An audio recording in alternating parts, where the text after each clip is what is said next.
4월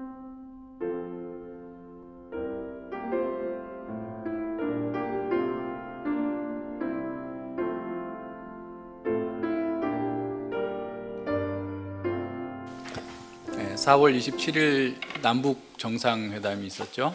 판문점 합의는 그동안의 남북 간의 긴장, 또 북한과 미국과의 긴장을 한 번에 그냥 돌려놓는 아주 중요한 어떤 역사적 분기점을 만들었는데, 그것을 이제 국회에서 비준을 해야 되느냐 말아야 되느냐라는 그 얘기가 좀 나오고 있죠. 그래서 이제 그 국회 비준, 우리 이제 그 조약은 이제 국가 간의 어떤 조약을 맺게 되면 아주 중대한 사항은 국회 비준 동의를 받도록 헌법에 규정되어 있기 때문에, 이제 과거의 정부들이 6.15 선언이나 14 그 남북 공동선언을 했을 때 그 뒤에 있는 정부가 다 뒤집어 버리니까, 뒤집어 버리지 못하도록 국회가 비준해서 계속해서 남북 합의를 이루어 가자라고 하는 그런 차원에서의 국회 비준 동의를 청와대와 정부가 요청하고 있는 것이죠.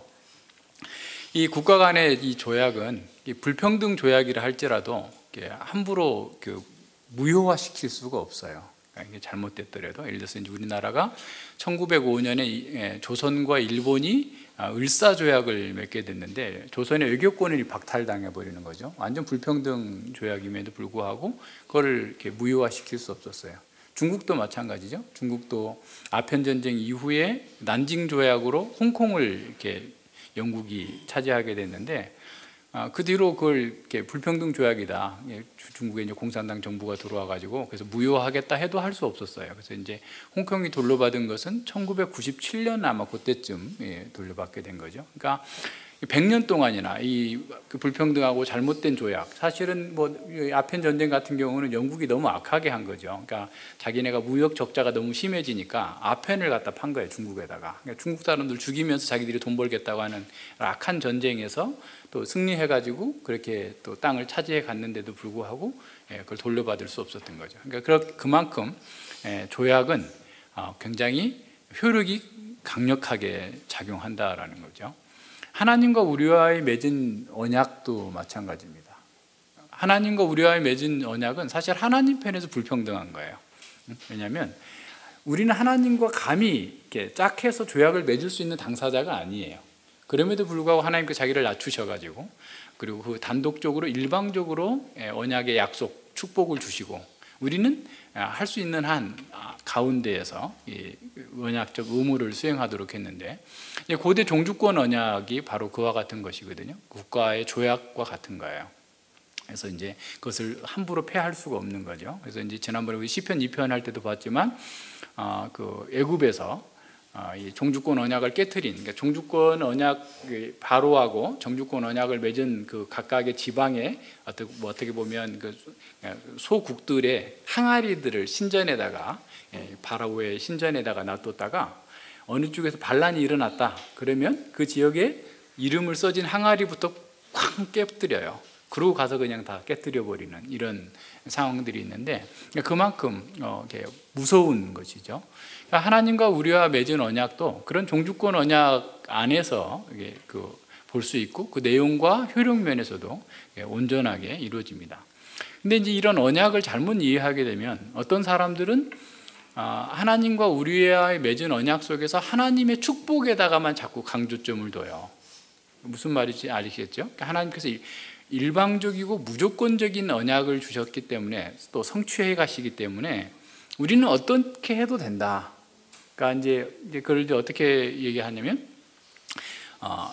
모세에게 주어진 시내산 언약은 어떻게 보면 인간의 어떤 의무가 더 많이 강조되고 있는가 하면, 사무엘하 7장에 나타나 있는 다윗 언약은 하나님의 일방적인 어떤 은혜를 더 많이 강조하고 있잖아요. 그러니까 어떻든 간에 그 후손에게 왕을 보내시겠다라고 하는 그런 약속인데, 그 둘 사이를 균형을 잡지 않게 되면 어떤 사람들은 그렇게 얘기하는 거죠. 이게 시내산 언약은 율법이고, 그 다음에 다윗 언약은 복음이다. 그래서 이제 다윗의 후손이 그걸 다 이루었기 때문에 더 이상 신의 산 언약은 필요 없다. 그래서 율법과 복음을 시키는 것처럼 언약적 어떤 축복과 언약적 의무를 대치시켜서 더 이상 언약적 의무가 없어도 된다. 값싼 은혜로 이렇게 만들어 버리는 거죠. 그러나 개혁신학 전통에서는 결코 그렇게 한 적이 없습니다. 아주 균형이 있어요. 근데 그 균형이 우리는 그냥 개혁신학에서 칼빈 선생님이 그렇게 했기 때문에가 아니라 성경이 그렇게 균형을 잡고 있어요. 어떤 경우에는 언약적 축복이 많이 강조되지만 또 다른 경우에서는 언약적 의무가 강조되고 있는데 그 두 가지를 이렇게 어떻게 보면 같이 병행해서 봐야 되고 함께 해석을 해야 돼요. 그러지 않게 되면 우리는 잘못 가게 되죠. 근데 이 시편 18편은 언약에 신실하신 하나님과 언약에 신실한 그 백성이 어떻게 그 언약적 관계 가운데에서 복되게 하나님의 구원을 이루어가고 있는지를 잘 보여주고 있어요. 그래서 우리 시편 18편을 통해서 하나님의 언약적 축복과 우리가 하나님의 언약에 반응하는 우리의 의무가 얼마나 조화롭게 잘 드러나고 있는지, 또 그걸 통해서 하나님의 영광과 또 우리의 구원이 얼마나 아름답게 잘 이렇게 이루어져 가는지, 그러니까 C줄과 날줄처럼 아주 그렇게 분명하게 교차되고 있어요. 그래서 이제 그걸 보면서 우리는 하나님 앞에서 우리가 어떤 존재이고 또 어떻게 살아야 될 것인지, 또 하나님께서는 우리에게 어떤 은혜를 베풀어 주셨는지에 대해서 좀 더 분명하게 알 수 있습니다. 이 다윗의 생애에서 가장 중요한 것을 우리가 보자면 그는 사실은 말씀의 사람이었고 기도의 사람이었다라는 거예요. 그래서 이제 우리가 18편 6절에서 조금 자세히 다루지 않았지만 6절에 보면 하나님께서 내가 환난에서 여호와께 아뢰며 나의 하나님께 부르짖었더니 저가 그 전에서 내 소리를 들으시며 그 앞에 나의 부르짖음이 그 귀에 들렸도다라고 얘기하고 있는데, 이 전반부를 좀 더 이렇게 풀어서 보면 내가 계속해서 아뢰었고 계속해서 부르짖었고 계속해서 도움을 위해서 하나님께 기도했다라는 그런 표현입니다. 그러니까 다윗은 하나님께서 자신의 기도를 들으실 것을 알고 또 응답하시기까지 쉬지 않고 계속해서 기도하면서 그런 환난과 어려움 가운데, 사망의 줄과 올무 가운데에서 하나님께 기도하면서 나아간 거예요. 자, 그런 다윗의 기도에 하나님께서 하늘을 진동하시면 초자연적인 방식으로 개입하셨다라고 했던 것이 이제 그 7절 이하에서 쭉 나타나는 그런 것이죠. 그래서 이제 16절에 보면 저가 위에서 보내사 나를 취하시며 많은 물에서 나를 건지셨도다. 19절에 나를 또 넓은 곳으로 인도하시고 나를 기뻐하심으로 구원하셨다라고 찬양하고 있습니다.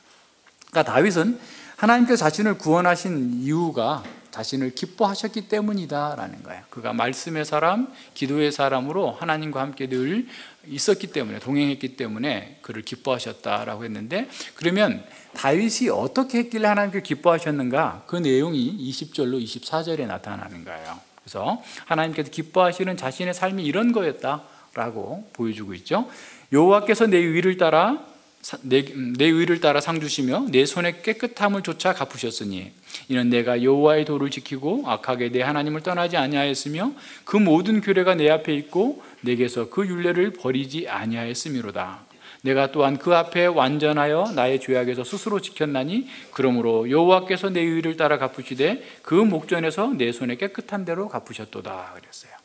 다윗이 이렇게 담대하게 고백하는 것을 보면서 어떤 사람은 어떻게 사람이 하나님 앞에서 완전하다고 하고 내가 죄 없다라고 말할 수 있느냐, 이건 다윗이 기록한 게 아니고 누가 이렇게 후대에 집어넣은 거다라고 얘기하고 있지만 그렇지 않아요. 다윗은 자신이 완전 무결하다라고 얘기하는 것이 아니라 언약적 신실하게 살았다는 게, 하나님과의 언약 관계 안에서 자신에게 주어진 역할들, 일들을 최선을 다해서 행했다라는 그런 고백인 거죠. 그래서 이 다윗은 하나님의 언약 관계에서 언약적 의무를 신실하게 시행했고, 하나님께서는 바로 그러한 언약에 따라서 산 사람에게 상 주셨다라는, 20절과 20절에 상 주셨다, 24절에 내 의를 따라 갚으셨다라는 것으로 수미 쌍광 구조를 이루고 있어요. 그러니까 여기서 하나님 앞에서 의라고 하는 것은 늘 하나님의 언약 관계에서 마땅히 있어야 될 자리에서 있는 것, 행할 것을 행하는 겁니다. 그래서 다윗의 의는 그의 손에 깨끗한 것으로 갚으셨다 그랬어요. 그 손이라는 것은 이게 어떻게 보면 환유법이에요. 그러니까 다윗이 행한 그 모든 활동 전체를 가리키는 거죠. 그러니까 다윗은 언약에 따라서 자신이 행하는 그 모든 활동 속에서 깨끗하게 하나님 앞에서 순종하고 하나님의 뜻을 행했다라는 의미입니다.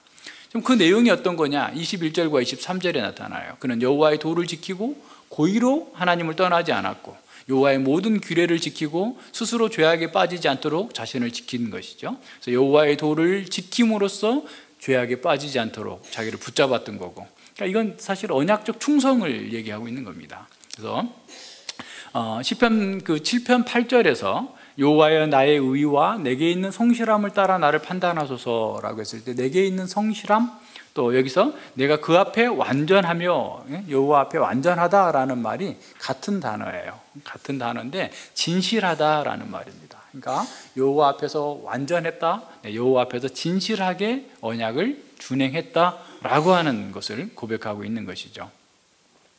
그래서 다윗은 하나님의 규례들을 따라서 판단하고 행동한 거예요. 그러니까 이제 우리가 어떤 사람의 신앙을 이렇게 볼 때 이게 사실은 잠깐만 대화해 보면 금방 나타나는 것 중에 하나가 어떤 거냐면, 우리 주변에서 일어나는 현상, 또 자기 안에서 일어나는 모든 현상들을 말씀으로 분별할 수 있는가를 보면 돼요. 그러니까 어떤 사람은, 우리는 이게 무슨 일이든 다양하게 일어날 수 있죠. 그런데 그러한 일들 속에서 그것을 말씀으로 해석 가능한가? 말씀으로 해석해야만 말씀으로 적용할 수 있어요. 근데 일단은 해석이 안 되는 거예요, 사람들은. 그러니까 이제 그러면 말씀으로 해석이 안 되면 어떻게 하겠어요? 그동안의 자신의 경험, 세상의 방식, 이런 등등의 것을 가지고 그것을 이렇게 보는 거죠. 그러니까 말씀대로 행하는 것이 아니라 자기가 원하는 대로 세상의 방식대로 행하는 거야. 근데 지금 다윗이 여기서 말하고 있는 것은 하나님의 말씀에 따라서 온전하게 그 규례의 근거에서 판단하고 해석하고 적용하고 행동했다라는 사실을 보여주고 있습니다. 이렇게 말하는 것은 다윗이 교만해서가 그런 것이 아니라 자신이 그런 언약적 신실함을 지키기 위해서 사실은 목숨까지 걸면서 하나님 앞에서 살아왔던 그 모든 과정들을 하나님께서 인정해 주셨다는 거예요. 나의 손에 깨끗한 대로 갚으셨다라는 것은 자기가 그렇게 살았던 것을, 진실하고 신실하게 살았다라는 것을 하나님께서 보증해 주셨다. 하나님께서 내게 상 주시고 갚아주셨다라는 것은 내가 그렇게 살았다라는 사실을 하나님께서 인정해 주시고 하나님께서 나한테 갚아주셨다라고 하는 사실을 선언하고 있습니다. 다윗은 하나님과 자신의 관계를 하나님의 말씀과 자신의 관계로 동일시하고 있는 거죠. 그러니까 자신이 하나님을 섬긴 것은 곧 하나님의 말씀을 섬긴 거예요. 말씀을 따라서 한 겁니다. 그러니까 하나님의 말씀을 버리거나 하나님의 말씀을 따라하지 않았고, 그렇기 때문에 죄 짓는 게에서 자기를 피할 수 있었다라는 거죠. 그러니까 하나님의 말씀에 온전하게 헌신함으로써 그는 진실하게 행했다라고 고백하고 있습니다. 하나님의 말씀과 규례로 하나님께서 기뻐하시는 것을 행한 거예요. 자, 그것이 자신에게 어떤 고난과 어떤 손해와 어떤 어려움들이 있다 할지라도 그는 다른 방법이 아니라 하나님의 말씀대로 산 거예요. 우리가 다 여기서 다루고 갈 수는 없지만 우리 다윗의 생애, 사무엘상에서 나타나는, 사무엘상 하에서 쭉 나타나는 다윗의 생애를 쭉 돌이켜보면 정말 그렇다라고 우리도 동의할 수밖에 없어요. 그러니까 다윗의 그런 모든 상황들을 지켜보면서 또 자기 자신 스스로도 하나님 앞에서 내가 이렇게 신실하게 언약의 말씀을 따라서, 규례를 따라서 살고자 했던 것을 하나님께서 아시고 나에게 상 주시고 갚아주셨다라고 고백할 수 있었던 거죠. 자, 오늘날 우리에게도 마찬가지입니다. 우리가 하나님을 사랑한다라고 하면 먼저는 하나님의 말씀을 존중히 여겨야 돼요. 자, 하나님을 사랑한다고 하면서 말씀을 존중하게 여기지 않는 사람, 말씀을 가볍게 취급하는 사람은 하나님을 가볍게 취급하는 사람입니다. 평소에는 하나님의 말씀을 잘 얘기하고 말하지만 실제로 문제는 자기에게 해가 될 때의 말씀대로 하느냐예요. 쉽지 않은 문제예요. 대부분의 사람들이 다 교회 다니고 또 다 하나님을 찬양한다고 하고 하나님의 말씀대로 살겠다고 다 하고 고백해요. 근데 문제는 뭐냐면 결정적인 순간에 자기가 손해가 날 때 하나님의 말씀대로 할 것인가, 또 엄청난 고난을 겪어야 되는데 삥 돌아가야 되는데 그때도 말씀대로 할 것인가, 거기에 달려있는 거예요. 그러니까 우리가 하나님의 말씀을 사랑하고 또 하나님을 사랑하고 하나님을 존귀히 여긴다라고 하는 것은 우리 자신을 부인하는 가운데에서 나와야지 진정한 거예요. 그러니까 자기 부정을 안 합니다. 도덕적 치유론과 같은 이런 그 이신론적인 생각을 가지고 내가 하나님은 나에게 그냥 필요할 때, 내가 도움이 필요할 때 도와주시고 평소에는 관심을 좀 끊어주세요. 내가 알아서 하게. 그리고 손해 날 것 같으면 늘 빠져나가 버리는 거죠. 수많은 변명들을 드러내면서. 그러나 그 사람들이 그렇게 하는 것이 지혜롭다고 생각하고 그것이 빠른 길이라고 생각하지만 사실은 그런 사람들은 하나님께 받을 상이 없어요. 하나님께서 그에게 갚아주시지 않습니다. 그러니까 자기에게 이익이 되는 것처럼 보이지만 사실은 그는 하나님께 받을 상을 없기 때문에 가장 큰 손해를 본 거예요. 그래서 하나님과 하나님의 말씀을 분리하는 것이 가장 큰 실수입니다. 그러니까 우리의 삶을 한번 돌이켜보세요. 우리가 하나님을 섬긴다고 하면서 말씀대로 하지 않는 것, 가장 큰 실수예요. 이 분리하면 안 됩니다. 그런 사람은 하나님께 부르짖어도 듣지 않으시는 거예요. 사울의 경우 보세요. 하나님을 존귀히 여긴다고 제사를 드리는데 하나님 말씀을 무시하는 거예요. 그죠? 그러니까 오늘날 많은 사람들이 하나님께 예배를 드리는데 말씀대로 안 합니다. 동일한 거예요. 그러니까 우리 자신 속에도 그런 것들이 없는지 늘 보면서 사실은 빛을 비추어서 그러한 어둠들을 우리 속에서 몰아내야 돼요. 물론 우리도 처음에는 수가성 여인처럼 목마르기도 하고 육신의 갈망 때문에 교회에 나왔어요. 그러니까 처음부터 내가 하나님의 영광을 따라 살겠다, 뭐 하나님 말씀이 진리니까 그대로 살면은 영광이 되겠다, 이렇게 하고 나온 건 아니죠. 우리도 갈망이 있어요. 막 세상에서 이것저것 다 찾아보다 안 되니까 교회에 나왔어요. 근데 나와서 예수님을 만났으면 물동이를 버려두고 하나님 말씀을 따라 가는 사람처럼 세상의 갈망, 육신적인 갈망을 접어두고 하나님 말씀을 우선시하는 것, 그게 그리스도의 제자예요. 그게 하나님의 사람의 특징입니다. 근데 여전히 이 자리에 나와 있으면서 세상의 갈망을 채우기 위해서 예수님을 이용하고자 하는 그런 방식의 신앙생활을 하고 있다면 하나님께서 갚아주실 게 없다는 거예요. 그럼 가장 불행한 삶을 사는 거죠. 하나님께서는 우리에게 지금 그걸 버리면, 하나님 말씀대로 살면 하나님 언약에 신실하게 사는 사람에게 갚아주시겠다라고 보여주고 있는데도 불구하고 우리는 여전히 자기 방식을 고집한다면 계속해서 하나님께서 받으실 상이 없는 것이, 하나님께 주실 상을 받지 못하는 것이죠. 우리가 어떤 형편에서 부르심을 받았든지 간에 다윗처럼 하나님의 말씀을 존귀하게 여기고 그 말씀의 원리에 따라서 충성해야 되는 거예요. 비록 그렇게 사는 것이 현실에서는 손해가 되죠. 다윗이 얼마나 많이 돌았습니까? 얼마나 삥삥 돌았어요. 손해 날 수 있어요. 그런데 평생 손해 날 수도 있어요. 이 땅에서 하나님께서 안 갚아주실 수도 있어요. 우리에게 상 주시지 않을 수도 있어요. 그러나 우리에게는 부활과 영생이 우리에게 있어요. 그 상을 바라보면서 바울은 오히려 이 땅에서 상 받는 것을 두려워하면서 표대를 향하여서 계속해서 전진해 나갔다라고 얘기하고 있는 겁니다. 그러니까 우리의 믿음의 시금석이에요. 하나님의 말씀을 이와 같이 존귀히 여기는가? 하나님의 신실하심을 내가 그대로 우리의 삶 가운데서 구현하려고 노력하고 있는가라는 거예요. 자, 하나님께서 자신의 그런 신실함을 이렇게 상 주시는 그 하나님께서 어떤 분이신지가 25절로 30절에서 하나님의 성품과 하나님의 신실함을 보여줍니다. 자비한 자에게는 주의 자비하심을 나타내시며 완전한 자에게는 주의 완전하심을 보이시며 깨끗한 자에게는 주의 깨끗하심을 보이시며 사특한 자에게는 주의 거스리심을 보이시리니 주께서 공고한 백성은 구원하시고 교만한 눈은 낮추시리이다.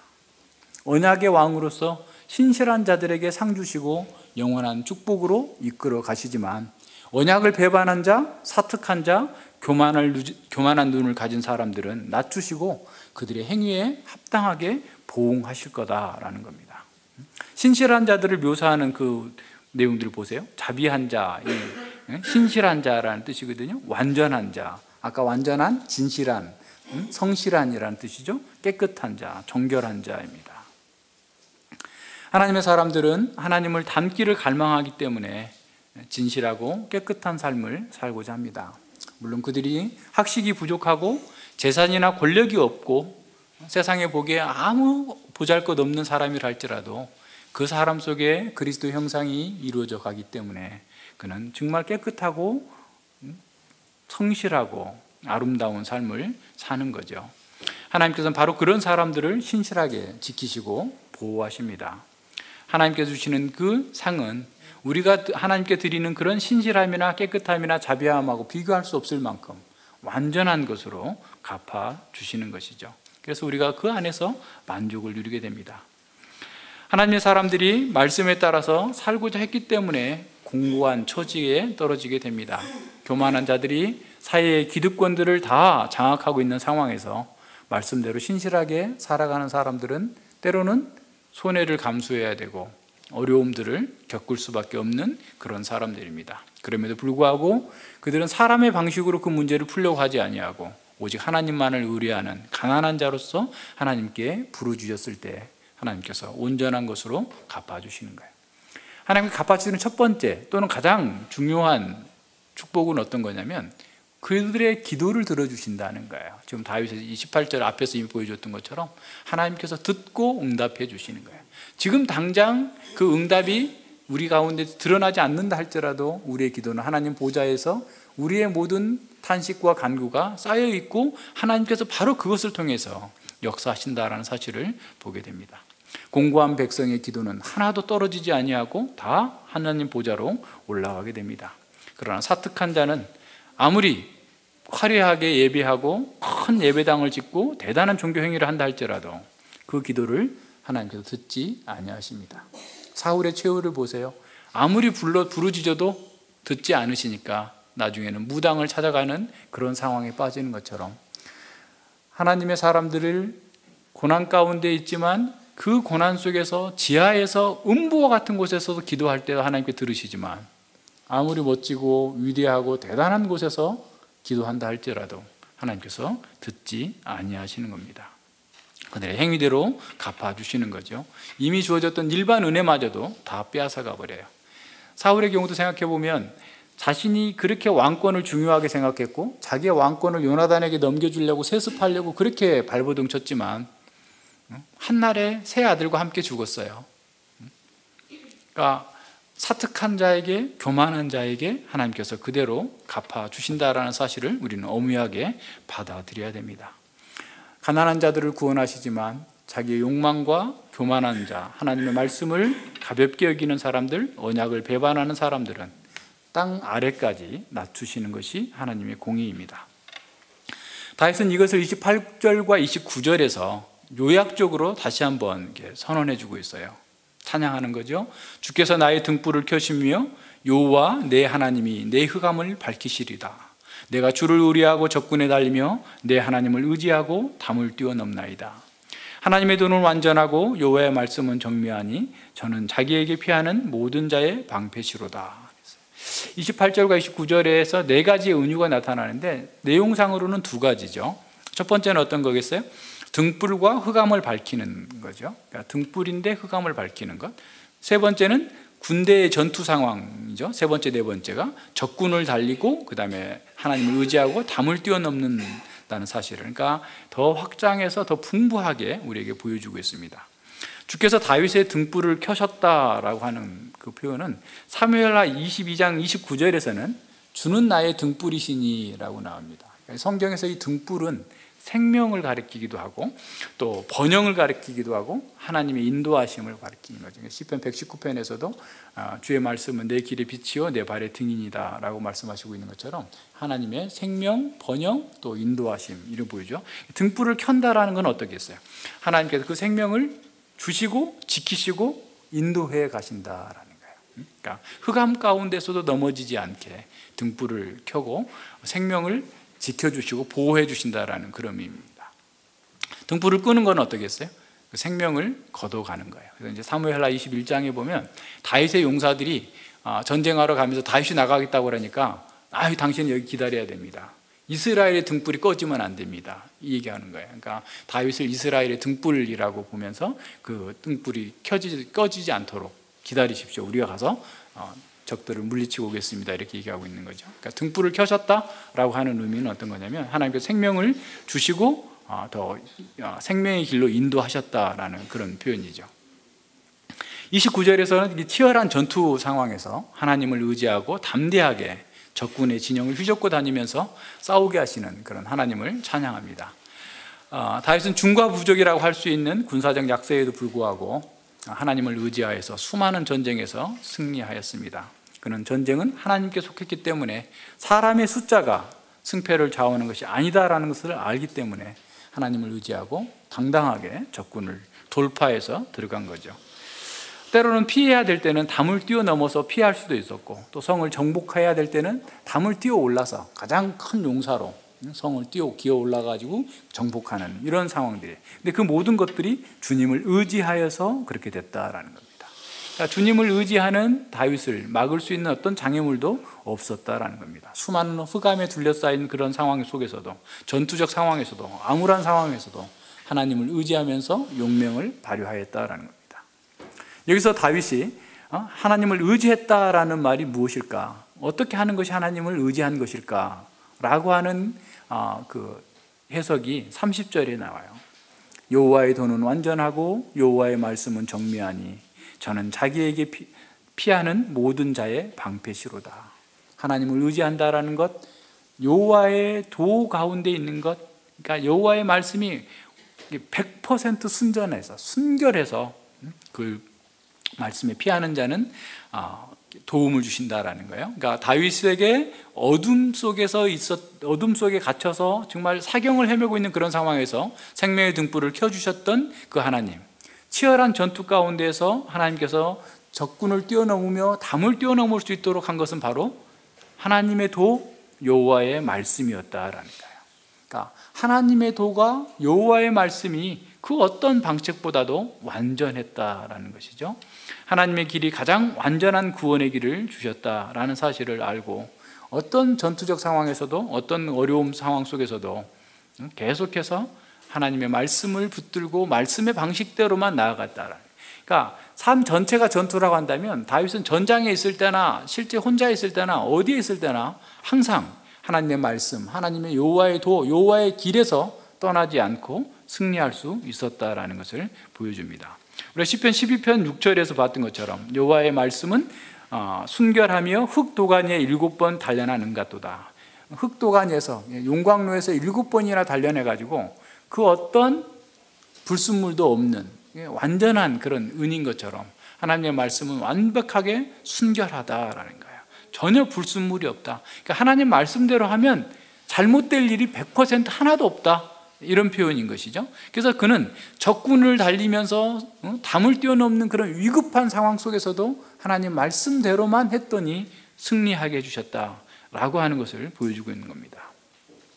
자, 다윗은 하나님의 도는 완전하고 여호와의 말씀은 정미하기 때문에 하나님께 피하는 모든 자는 구원을 얻는다라고 선언하고 있습니다.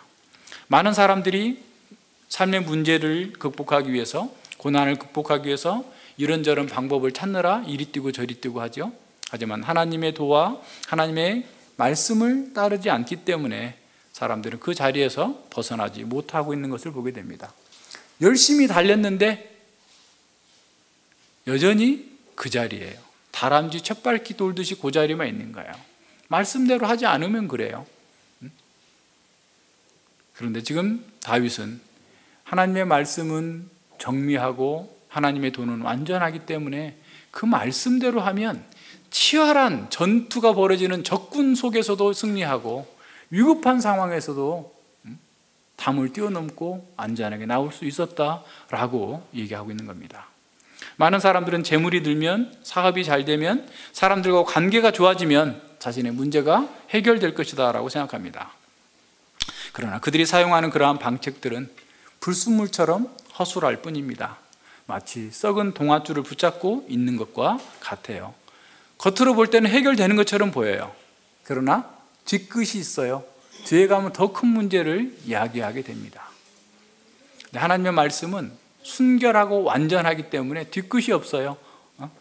후환이 두렵지 않단 말이에요. 말씀대로 하면 완벽하게 승리할 수 있다는 겁니다. 하나님의 말씀만이 순결하고 완전한 빛이고 진정한 우리 인생의 방패가 됩니다. 다윗은 아직도 하나님의 말씀이 아닌 다른 것으로 자기 문제를 풀려고 하는 사람들에게 선포하는 거예요. 인생 전체에 걸쳐서 하나님 말씀만이 자기의 생명이고 나의 힘이고 나의 진정한 방패다. 다른 것을 의뢰하는 것은 시간 낭비일 뿐이다 라고 우리에게 가르쳐주고 있는 겁니다. 그렇습니다. 우리에게 하나님의 말씀보다 더 순전하고 완전한 해결책은 없습니다. 따라서 그 말씀을 의뢰하여 행하는 그 사람이 하나님의 구원을 경험하게 됩니다. 하나님의 말씀을 사랑하고 하나님께 순종하는 사람, 그리고 그 말씀대로 행하는 사람이 진정으로 승리하게 될 것입니다. 하나님의 말씀을 높이는 것은 하나님을 높이는 것이고, 하나님의 말씀을 의지하는 것이 곧 하나님을 의지하는 것입니다. 그래서 시편 19편에서 여호와의 말씀은, 여호와의 율례에 대해서 쭉 얘기하고 있는 거죠. 왜 그렇게 그럴 수 있는지, 왜 하나님의 말씀이 그런 능력이 있는지를 우리에게 보여주고 있어요. 하나님의 말씀은 우리의 모든 적들과 위기 상황에서 우리를 안전하게 보호하는 보호막이 될 겁니다. 31절로 45절에서는 시인은 자신의 경험을 근거로 해서 이런 하나님 같은 분이 누군가라고 선언하면서 이 하나님의, 이러한 전능하신 하나님의 백성들은 또한 어떻게 승리를 이루어 나가는지를 우리에게 가르쳐주고 있습니다. 30절에 여호와 외에 누가 하나님이며 우리 하나님 외에 누가 반석이뇨. 여호와 외에 누가 전능하신 분인가? 여호와 외에 우리를 누가 구원할 수 있는가라고 선포하고 있죠. 여호와만이 참신이고 다른 모든 것들은 거짓이다, 신이 아니다라고 선언하고 있습니다. 여호와만이 우리의 모든 힘의 원천이 되시고 다른 모든 것들은 불타다만 부직갱이처럼 어떤 의지할 것도 되지 못한다라는 말이죠. 여호와만이 참신이고 그래서 우리가 바로 그분만을 의지해야 된다라고 선언하고 있습니다.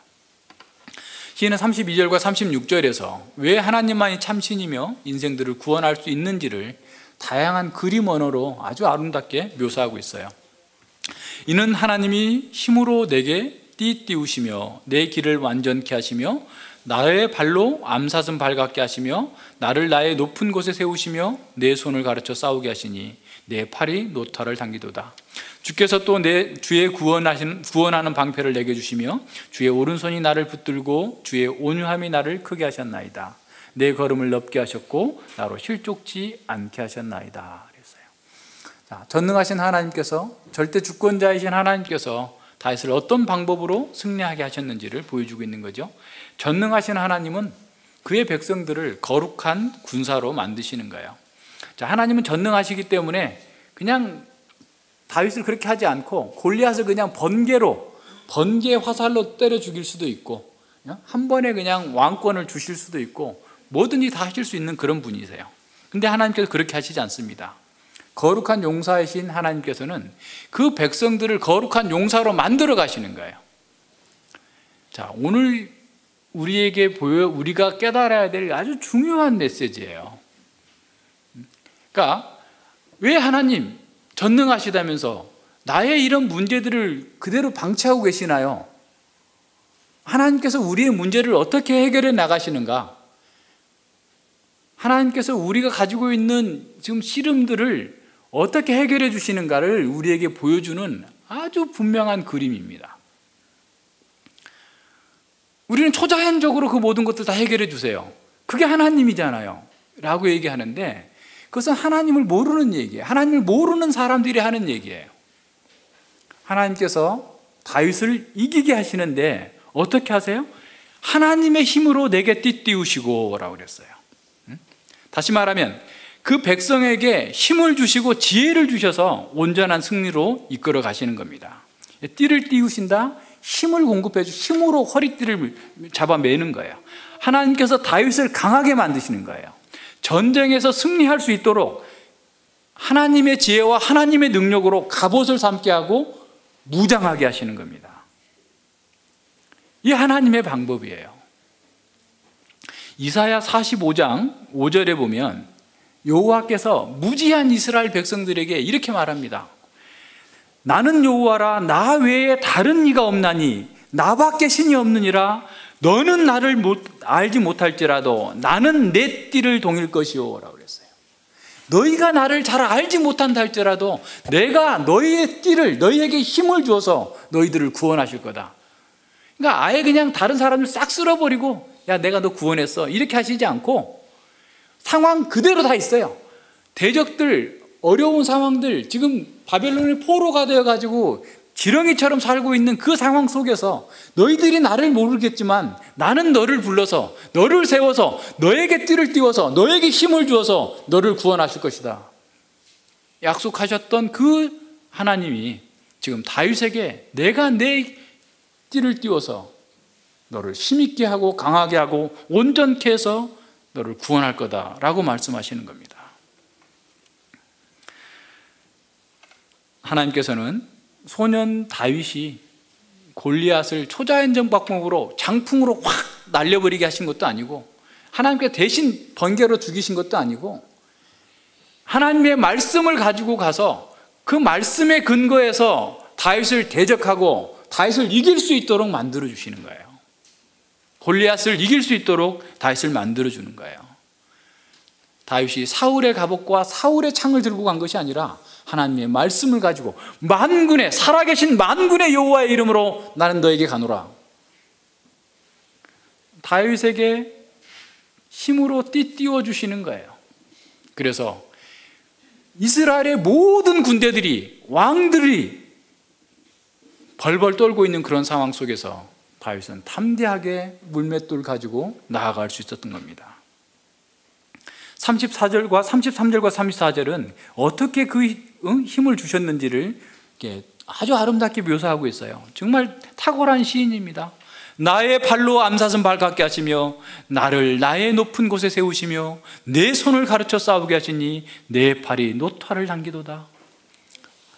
울퉁불퉁한 그런 바위산을, 광야, 유대 광야를 그냥 사뿐사뿐 뛰어다니도록 만들어 주시는 것처럼 하나님께서 다윗이 그렇게 어려운 환경 속에서도, 어려운 지형 속에서도 낙심하지 않고 자유롭게 뛰어다니면서 자신의 일을 할 수 있도록 하나님께서 이렇게 만들어 주셨다라는 거예요. 다윗은 자기가 잘나서 그런 게 아니라 하나님께서 이렇게 해주셨다라고 말씀하고 있습니다. 무거운 노타를 당길 수 있을 만큼 강력한 힘을 주시고 용기를 주셨다라는 거예요. 거룩한 전사이신 하나님의 용사 다윗은 거룩한 용사를 닮게 하시고 거룩한 능력으로 힘있게 하셔서 싸워서 이길 수 있게 만들어 주신 거예요. 다윗은 하나님께서 구원의 방패를 주시고 자신의 오른손이, 하나님의 오른손이 자신을 붙들어 주셨다라고 고백합니다. 주님의 온유함이 그를 크고 강하게 하셨다라고 고백합니다. 다윗은 하나님의 자신의 걸음을 넓게 하시고 실족지 않게 지켜주셨다라고 얘기합니다. 그의 승리는 그가 지략이 뛰어나서도 아니고 그의 군사와 그의 자원이 많아서도 아니고 그의 유전적인 기질이 탁월해서도 아니고 그가 승리할 수 있었던 것은 오직 전능하신 하나님의 힘으로 무장시켜 주셨기 때문이다라는 거예요.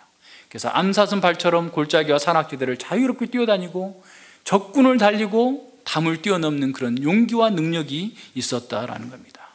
하나님의 말씀을 신뢰하고 그 말씀을 구현하는 그 다윗에게 하나님께서 말할 수 없는 능력과 지혜를 통해서 삶에 일어난 모든 일들을 능히 이겨낼 수 있는 사람으로 바꾸어 놓으신 겁니다. 37절부터 45절에서 자신의 승리는 오직 하나님께서 힘주심의 결과였다라고 얘기하고 있어요. 시인은 하나님께서 전쟁터에서 어떻게 승리하셨는지를 묘사하죠. 언뜻 보면 다윗의 어떤 자신의 군사적인 승리를 나열하는 것처럼 보이지만 실제로는 하나님께서 그 모든 일에서 승리하도록 하셨다라고 하는 찬양입니다.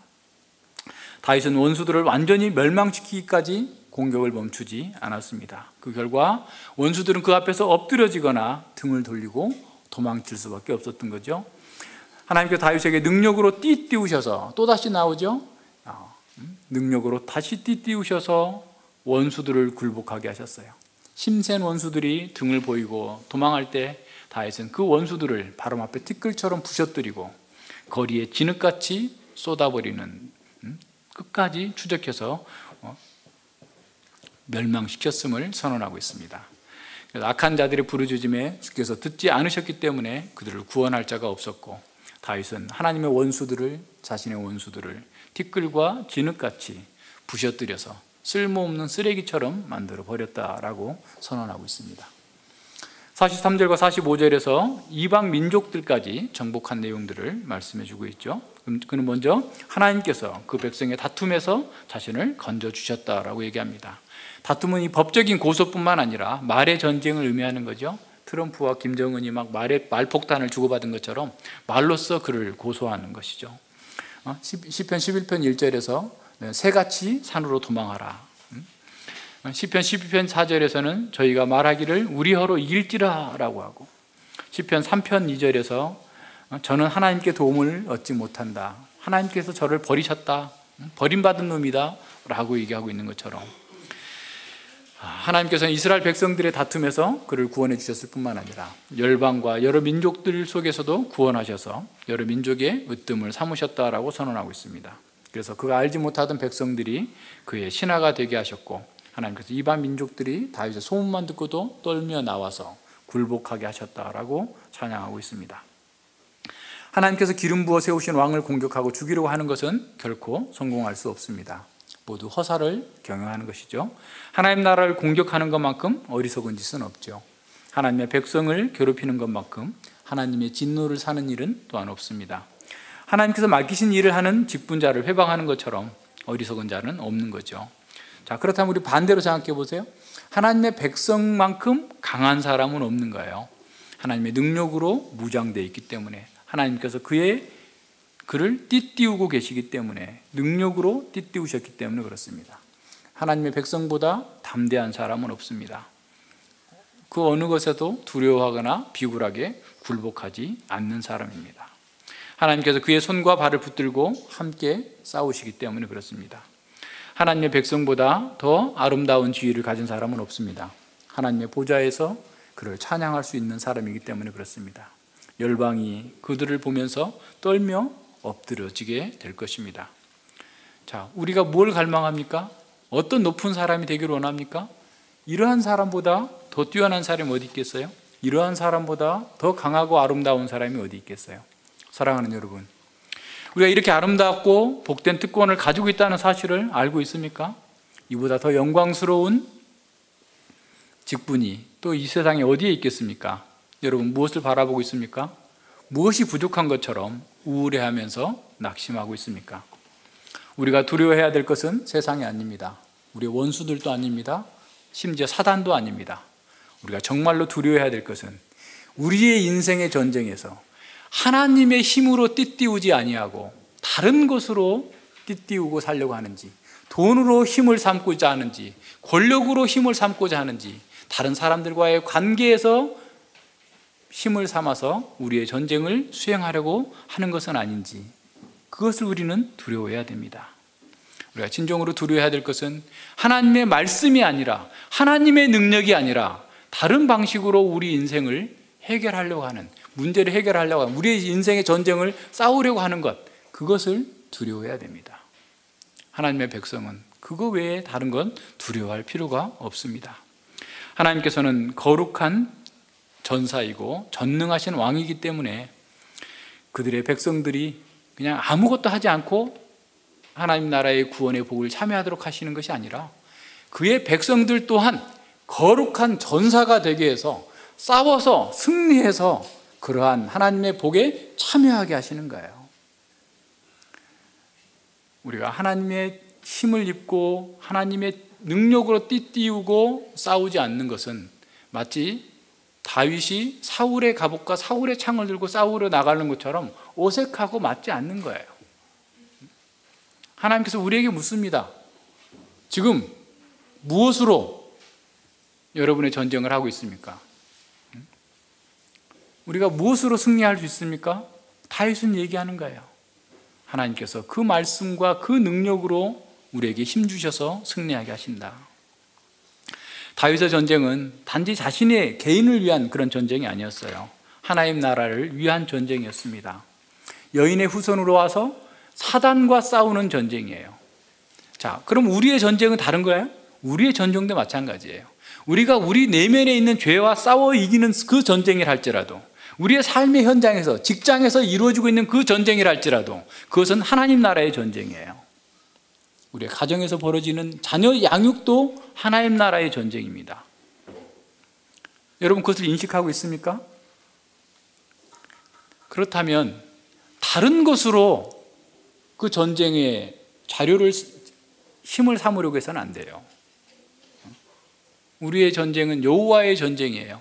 여호와의 힘으로 띠를 띠고 여호와의 말씀으로 싸우는 것이 가장 완전하고 순결하고 복된 방법이다라는 사실을 우리에게 가르쳐주고 있습니다. 자, 이걸 우리가 안다면 다윗처럼 열심히 말씀을 공부하고 열심히 기도하고 그걸 삶에다 적용해 나가야 됩니다. 그렇게 했을 때 하나님께서 그 전능한 힘으로 우리에게 띠띠우시고 승리하게 하실 것입니다. 우리가 하나님을 의뢰하고 적군을 달려서 원수들을 부셔뜨리고 진흙처럼 흩어버릴 수 있는 그런 능력이 우리에게 있습니다. 그런 사람은 어떤 고난과 어려움 속에서도 다니엘이 말하는 것처럼 오직 하나님을 아는 백성은 강하여 용명을 발하리라 라고 하는 말씀대로 승리하게 될 것입니다. 45절에 보면 여호와는 생존하시니 나의 반석을 찬송하며 내 구원의 하나님을 높일지로다 라고 선언하고 있습니다. 다윗의 생애 전체를 돌아보면서 여호와께서 살아계시다라는 사실을 확증한 거죠. 여호와께서 개입하시지 않는가? 언제까지입니까? 라고 부르짖을 때도 있었지만 결과적으로 다 돌아보니 여호와께서 생존하셔서 나의 반석이, 나에게 힘을 주시는 분이고 나의 능력이시고 나의 구원이시기 때문에 그 하나님만을 찬양하겠습니다 라고 얘기하고 있습니다. 47절에서 이 하나님이 나를 위하여 보수하시고 민족들로 내게 복종케 하시도다 라고 선언합니다. 그는 하나님 나라를 위해서 싸웠기 때문에 그의 원수는 하나님의 원수였어요. 하나님의 원수는 결국 멸망할 수밖에 없었고 그는 열방과 민족들에게 높임을 받는, 열방과 민족들이 그에게 굴복할 수밖에 없었다라는 사실을 기억합니다. 다윗은 자신에게 베푸신 하나님의 구원과 승리를 기억하면서 이스라엘과 열방 중에서 찬양을 드립니다. 하나님께서 자신과 언약을 맺으실 때 약속하셨던 대로 신실하게 구원하시고 인자로 인도하셨음을 찬양합니다. 49절로 50절이죠. 여호와여, 이름으로 내가 열방 중에 주께 감사하며 주의 이름을 찬송하리이다. 여호와께서 그 왕에게 큰 구원을 주시며 기름 부음 받은 자에게 인자를 베푸시며 영원토록 다윗과 그 후손에게로다. 하나님의 신실하신 사랑은 다윗에게 끝나지 않고 그 후손 대대로 약속하신 대로 보장될 거다라는 겁니다. 하나님이 언약하셨기 때문에 그렇습니다. 다윗의 후손들을 계속해서 실패했지만 하나님의 언약적 사랑은 다윗의 후손이신 예수 그리스도 안에서 완전히 성취가 되었습니다. 모든 민족들이 그 예수 그리스도 안에서 굴복하면서 새로운 시대가 열렸습니다. 사람들은 실패했지만 신실하신 하나님께서 언약대로 이루어 가셨어요. 그리스도는 사망의 줄과 올무, 불의의 창수와 음부의 줄에서 신음하는 세상으로 들어오셨습니다. 그분은 오직 하나님만을 의뢰했고 하나님의 말씀과 언약을 이루시려고 가장 치욕스러운 십자가를 지셨습니다. 예수님은 이 땅에서 율법을 성취하셨고 율법의 마지막 저주마저도 다 감당하셨습니다. 하나님은 우리가 받아야 될 언약적 저주를 예수 그리스도에게 다 쏟아 부으셨습니다. 인간의 실패와 불성실은 이렇게 예수 그리스도 안에서 값을 치러야만 했습니다. 그래서 이 49절을 사도 바울은 로마서 15장 9절에서 열방이 예수 그리스도로 말미암아서 주께로 돌아온다라는 사실을 선언하면서 구원의 열매들이 퍼져 있음을 고백하고 있습니다. 이제 예수 그리스도 안에 있는 새 언약 백성들은 구약의 성도들과는 다른 차원에서 살고 있습니다. 우리는 구약의 성도들보다 하나님 말씀을 더 명확하게 알고 있습니다. 우리는 더 온전하게 언약의 축복을 누리고 언약의 의무들을 알고서 행할 수 있는 사람들이 되었습니다. 정결케 하는 물과 성령으로 거듭났고 거룩한 하나님 나라의 도리를 우리는 깨닫고 있습니다. 성령 하나님께서 지금도 교회와 성도들에게 힘과 지혜로 띠를 띄우시고 계십니다. 성령께서는 우리의 보혜사로서 우리의 전쟁에서, 우리의 전투에서 승리하도록 전략과 전술을 가르쳐 주고 계십니다. 우리는 하나님의 전신갑주를 입고 하나님의 영광을 위해서 싸우는 군사들임을 늘 기억해야 됩니다. 베드로 사도는 교회와 성도들에게 이렇게 명령합니다. 근신하라, 깨어라. 너희 대적 마귀가 우는 사자같이 두루다니며 삼킬 자를 찾나니 너희는 믿음을 굳게 하여 저를 대적하라. 이는 세상에 있는 너희 형제들도 동일한 고난을 당하는 줄 알미니라 그랬어요. 우리는 항상 깨어 있어야 합니다. 평화를 가정하고 동맹하려는 사탄의 사자들을 분별해낼 수 있어야 되고 그들과 조금도 타협하지 않고 대적해야 됩니다. 야고보도 이렇게 우리에게 명령합니다. 그런즉 너희는 하나님께 순복할지어다. 마귀를 대적하라. 그리하면 너희를 피하리라. 하나님을 가까이 하라. 그리하면 너희를 가까이 하시리라. 죄인들아 손을 깨끗이 하라. 두 마음을 품은 자들아 마음을 성결케 하라. 우리는 강력한 군사가 되어서 마귀를 대적하라는 명령을 받고 있습니다. 하나님을 가까이 할 때 우리는 거룩한 군사가 되고 강력한 힘을 갖게 됩니다. 그리스도는 전능한 하나님이시며 우리의 반석이십니다. 따라서 그리스도의 군사는 모두가 다 강한 특공대와 같은 전사들이어야 됩니다. 무능한 그리스도인이나 무기력한 성도는 언어도단입니다. 그럴 수 없어요. 그리스도인은 세상의 그 어떤 사람보다도 지혜롭고 강한 사람입니다. 왜냐하면 우리의 대장은 만왕의 왕이시고 만주의 주이시기 때문에 그렇습니다. 우리는 가장 뛰어난 장군의 휘하에 있어요. 가장 뛰어난 장군으로부터 전략을 지시받고 있습니다. 우리는 그분의 명령을 받고 있으며 날마다 우리가 어려울 때마다 어떠한 상황에서든지 기도할 수 있는 한 라인이 있어요. 언제든지 전화하면 그래 무슨 일이냐라고 받아주시는 그 아버지가 계시고 그리스도께서 계십니다. 그런 우리가 폐잔병처럼 풀이 죽어 있다면 우리의 대장이신 예수 그리스도를 모욕하는 것이에요. 조금 싸우다가 지쳐가지고 아이고 야전병원에 가가지고 들어 누워가지고 전쟁 끝낼 때까지 기다리려고 하는 그런 상태로 있으면 안 돼요. 일어나야 합니다. 일어나 강하게 담대하게 일어나서 싸워야 돼요. 하나님의 말씀의 사람이 되고 기도의 사람이 되어 하나님을 가까이 하면 사단도 우리를 피할 정도로 강한 군사가 될 것입니다. 칼빈 선생님을 생각해 봅시오.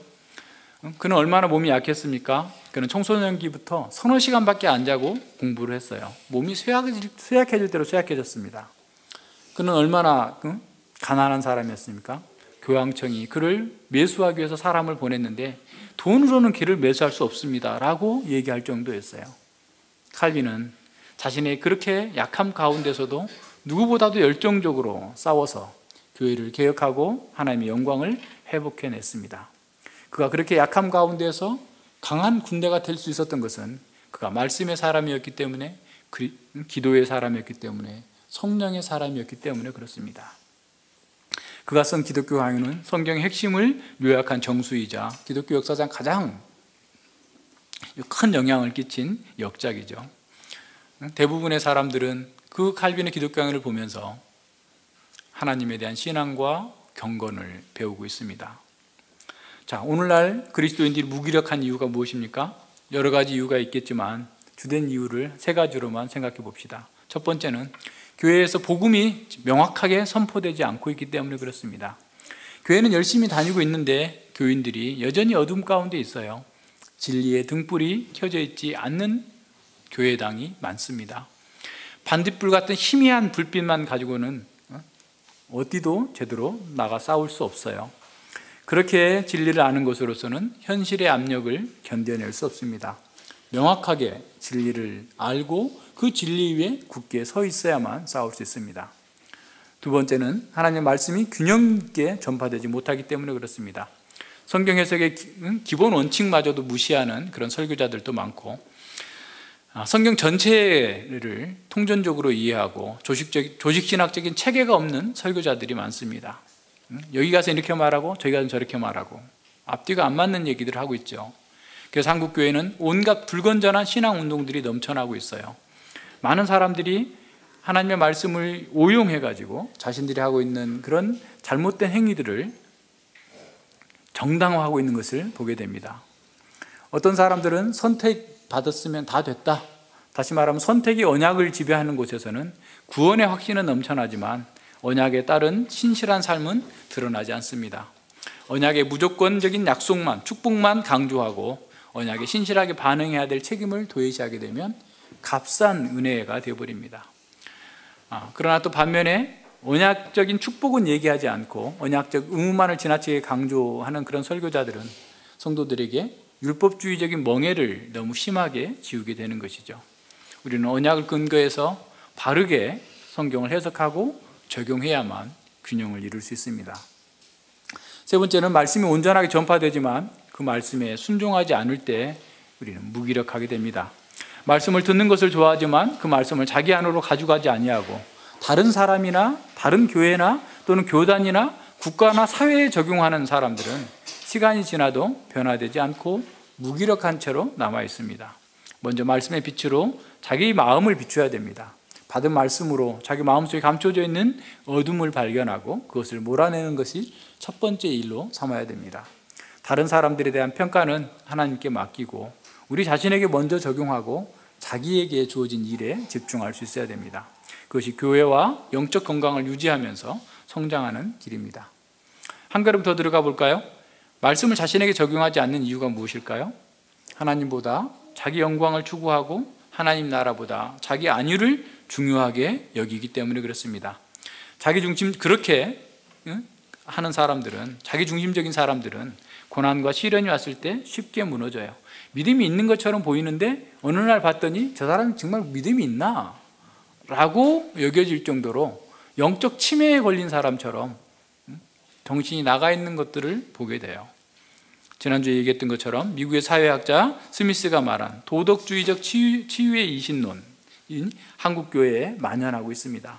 하나님은 착하고 점잖게 살려는 사람들에게 복 주시고 천국으로 인도하고 삶의 핵심의 목표는 자기 희생이나 자기 부인이 아니라 행복과 자기가 잘 되기를 원하는 그런 하나님만을 찾는 거죠.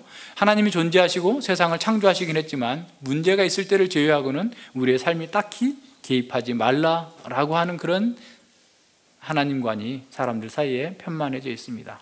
이렇게 안일하고 편안한 삶을 추구하는 사람들은 평소에는 아주 대단한 사람들처럼 보이지만 환란이 왔을 때 보면 모래 위에 지은 집처럼 쉬 무너지게 됩니다.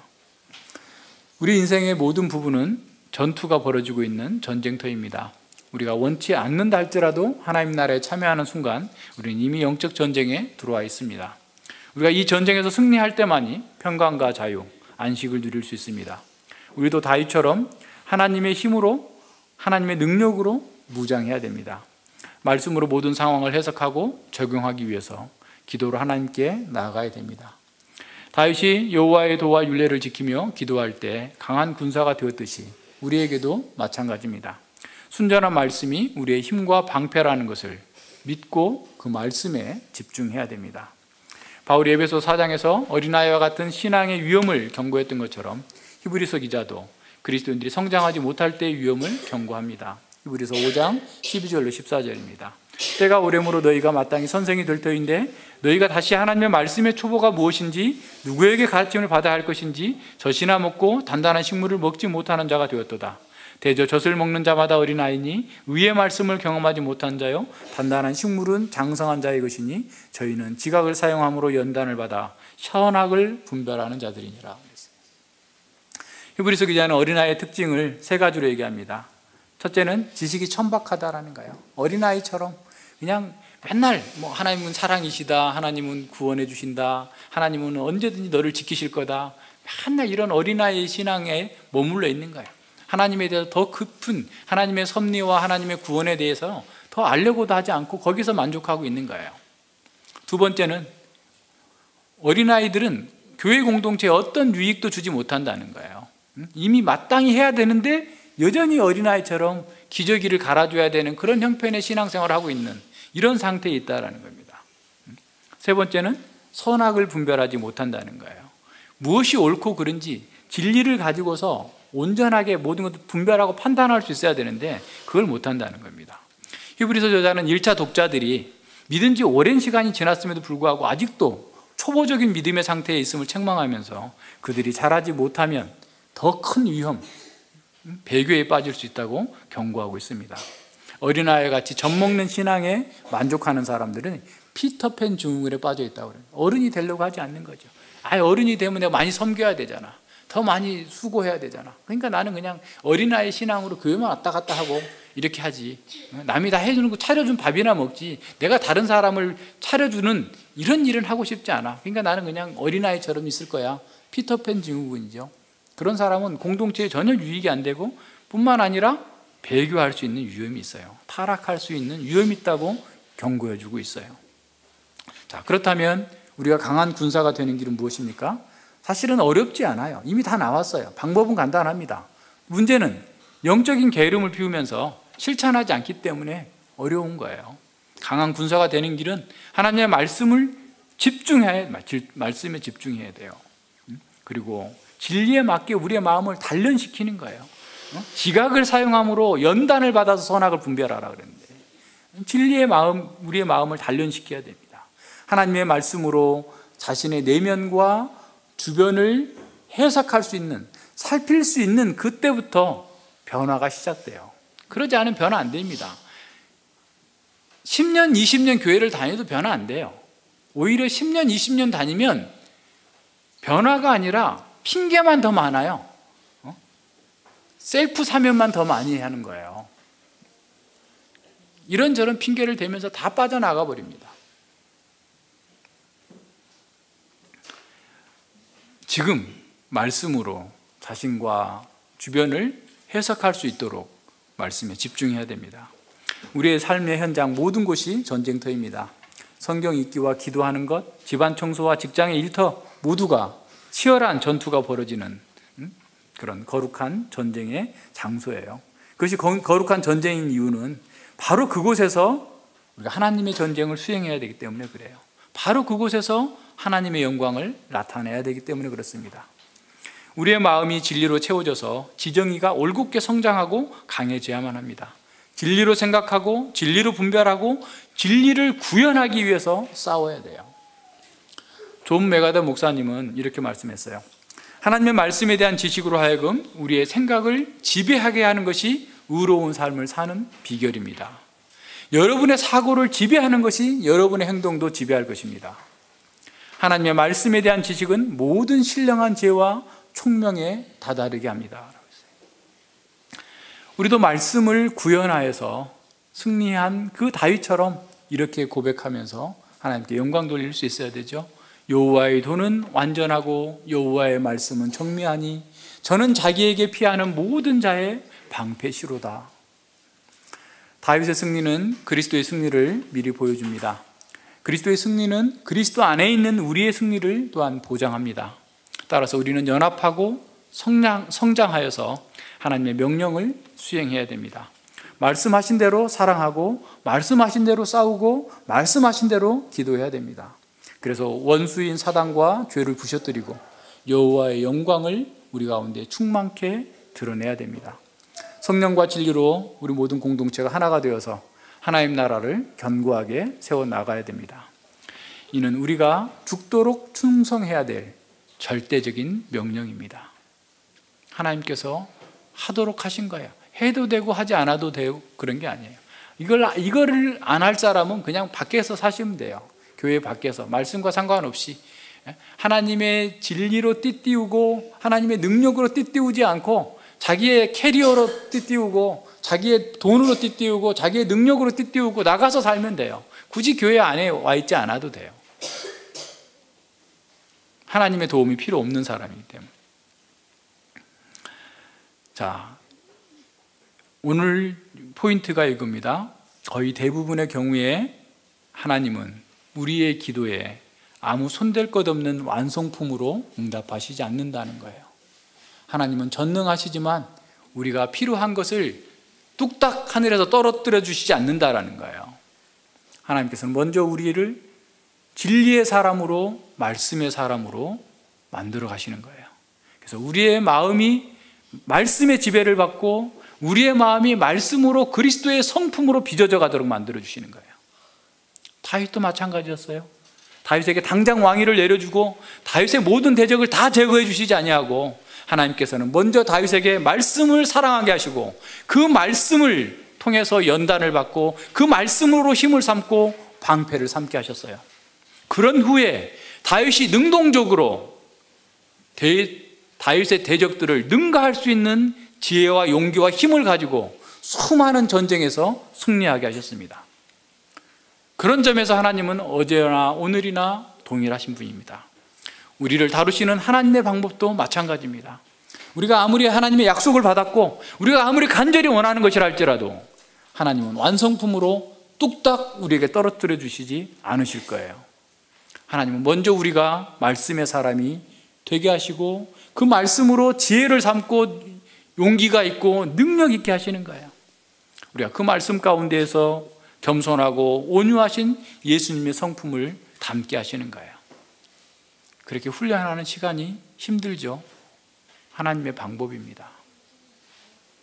다윗이 얼마나 많은 훈련을 받았어요? 아무리 힘든 상황에서도 다윗은 하나님의 말씀을 버리지 않았어요. 그 말씀대로 순종하기 위해서 자기를 부인하면서 세상의 방식을 거부하면서 오직 하나님의 말씀대로 가기 위해서 오히려 더 큰 고난, 더 큰 힘든 일들을 자초했습니다. 하나님을 아는 지혜와 용맹으로 적군을 달리면서 하나님의 원수, 하나님 나라의 원수들을 굴복시키는 승리를 거둘 수 있는 길은 우리가 이렇게 말씀으로 단련되어지고 우리가 말씀으로 하나님의 능력을 띠띠고 나가서 싸워 나가는 것입니다.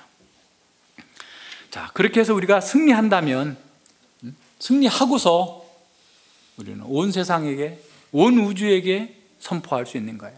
여호와 외에 누가 하나님이며 우리 하나님 외에 누가 반석이뇨. 우리의 고백이 되고 우리의 찬양이 되기를 바랍니다. 기도합니다. 예, 하나님 아버지 감사를 드립니다. 다윗이 심각한 고난 가운데에서 인생의 전투와 전쟁 가운데에서 하나님 나라의 방식을 고수하면서 수많은 어려움들을 겪었으나 그 일을 통하여서 하나님께서 신실하게 그를 붙들어 주시고 하나님의 힘과 능력과 지혜로 띠띠우셔서 그를 승리케 하신 그 하나님을 찬양합니다. 그 하나님께서 저희들을 붙들고 계시고 저희들을 거듭나게 하시고 저희들의 보혜사가 되셔 저희들과 함께 하시는 그 하나님을 찬양합니다.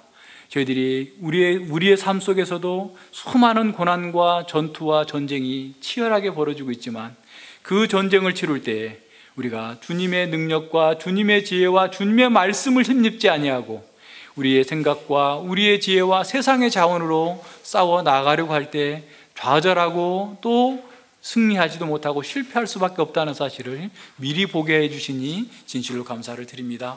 아버지 하나님, 저희들이 더욱더 주의 말씀에 집중하고 주의 말씀대로 살기 위해서 기도하며 성령님을 의지하여서 이 땅에서 수많은 전쟁 가운데에서 오직 주님의 능력으로 주님의 말씀의 도를 따라서 온전하게 순종하며 나아갈 수 있도록 함께하여 주시옵소서.